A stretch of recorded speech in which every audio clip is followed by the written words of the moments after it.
Before I spoke at Drew University in 2022, a group of students approached the administration and protested the decision to invite me. According to a news article, one woman read a tweet from H0m0 aloud, which stated, "I won't call a transgender woman she, because that is the opposite of a woman." Many students argued that this tweet was transphobic. Some critics, even those who are Catholic, have accused me of being transphobic or homophobic. And here's my response to them. I don't care. I do not care.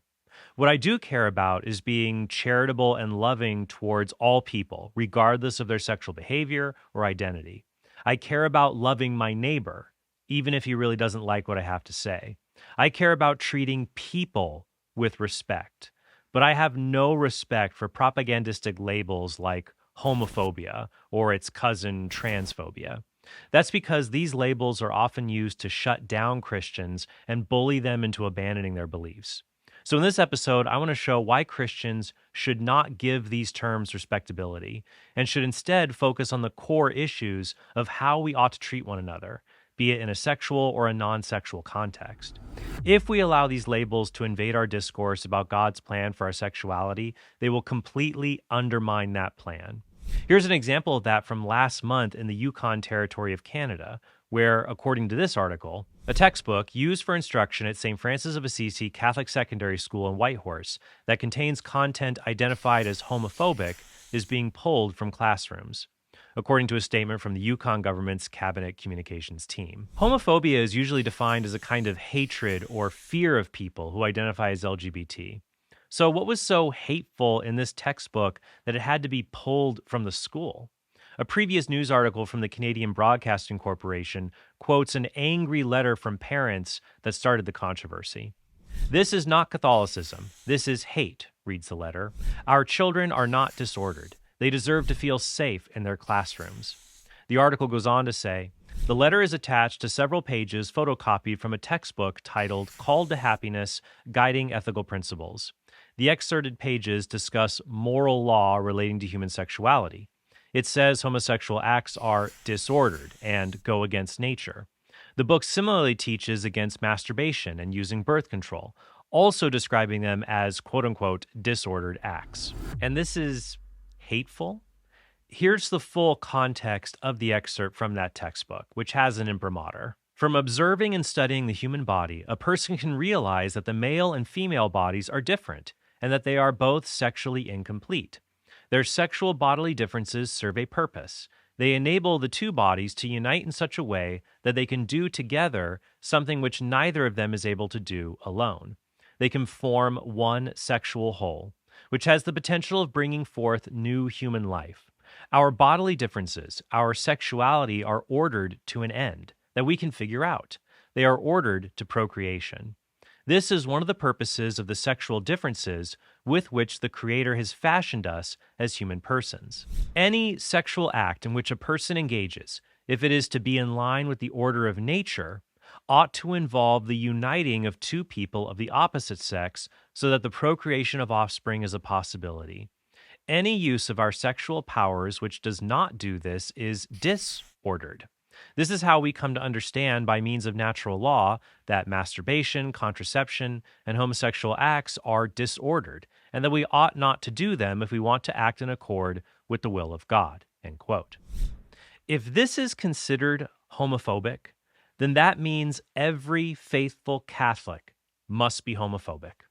Because this is just what the church teaches. This is why I refuse to answer questions like, "Are you homophobic?" or "Is transphobia sinful?" They're loaded questions designed to generate heat rather than light. They don't deserve a yes or no answer. We should instead say, "I'm a faithful Catholic. I don't hate or fear anyone." What do you think the answer to your question is? By doing that, we move the discussion away from ourselves and towards the larger issue of whether the critic accepts or rejects what the Catholic Church teaches. Once again, in today's world, any disapproval of LGBT sexual behavior, no matter how mild, is considered hateful and thus a phobic bigotry. One academic paper says, the term homophobia is widely used to describe negative attitudes toward homosexuality. And YouTube videos that condemn homophobia focus not on violence or radical protesters who use slurs, but on merely thinking homosexuality is unnatural or that homosexuality is a sin. Homosexuality is unnatural. This is a fairly common argument that you've probably heard before, and it's also not a true statement. Homophobia is also used as a bludgeon to say that unless someone accepts LGBT ideology, they are literally risking killing people, as can be seen in this clip from the alleged comedian Lily Singh. But your opinion and similar ideas contribute to actual laws being made against gay people. So if you have an opinion about pineapple on pizza, I don't care. But it's illegal to be gay in some countries. Imagine if the government took away your right to be yourself. The media are also quick to blame any LGBT-related tragedy on people who are transphobic simply because they think men should not use women's locker rooms, or people who are homophobic because they correctly note that homosexual acts are disordered. In 2024, an Oklahoma high school student named Nex Benedict died. The media portrayed her as being non-binary, and one article said, Oklahoma banned trans students from bathrooms. Now Nex Benedict is dead after a fight at school. But an investigation later showed Benedict died of a drug overdose, and she started the fight in the girls' bathroom by throwing water on a group of girls she didn't previously interact with. Now, the death of anyone is tragic, but tragedies should not be used to score points against political opponents or to claim that their preaching of the truth is literally killing people.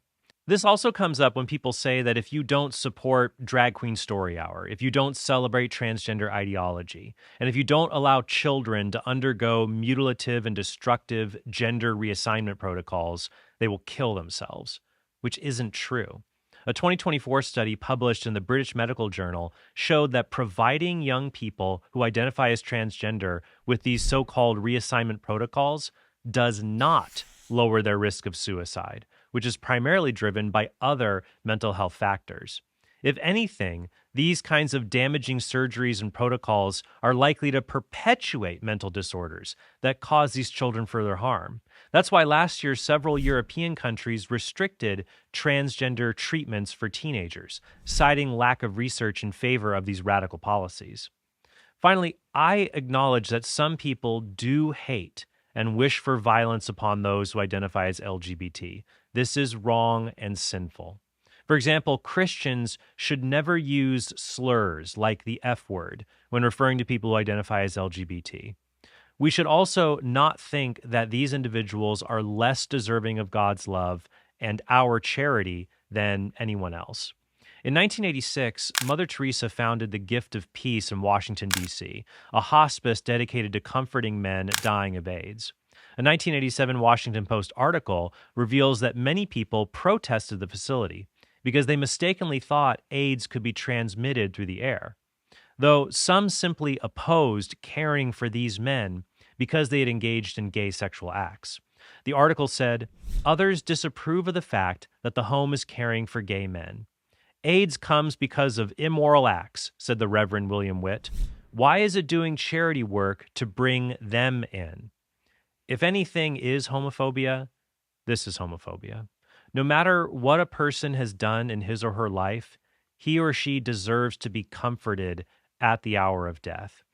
I reject labels like homophobic because they turn everything into hatred, even gentle moral correction.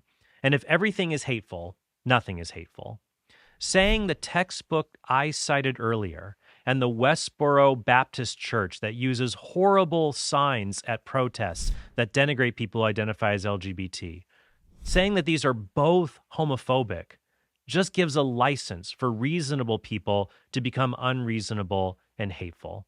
Instead, we should be willing to engage one another in civil dialogue, even when we disagree, whether it's on issues related to same-sex morality, as I had with Pastor Brandon Robertson years ago, or issues on opposite-sex morality, like the dialogue I had with a dating coach on fornication between men and women. We should call all people to embrace the gift of God's plan for their sexuality and not allow our culture to undermine it with deceptive, propagandistic terms like homophobia. If you'd like to learn more about how to engage others on this issue, check out my article listed in the description below, where I discuss how I shared the Catholic faith at an LGBT pride parade in San Diego, as well as my book Made This Way, co-authored with Layla Miller. Thank you so much, and I hope you have a very blessed day.